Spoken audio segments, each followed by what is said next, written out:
All right, so you see the fog right there. Here in western Massachusetts, we get all kinds of weather around Thanksgiving. So tonight, 22 News Storm Team meteorologist Adam Stremko is taking a look back at some of the years that we had to deal with snow. This is what it looked like back in 2014 on the day before Thanksgiving.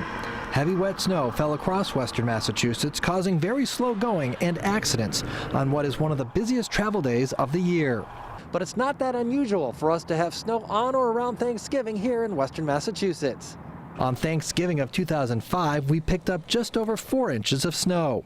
One of the biggest snowstorms occurred on Thanksgiving in 1989.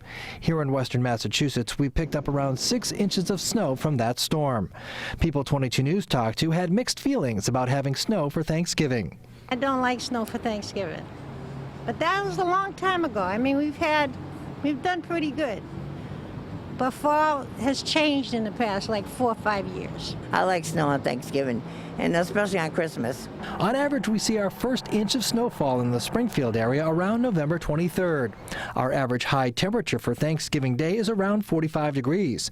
Over the last 5 years, temperatures have pretty much been in the 40s on Thanksgiving, but it was pretty mild on Thanksgiving Day in 2015, with temperatures up into the mid-50s.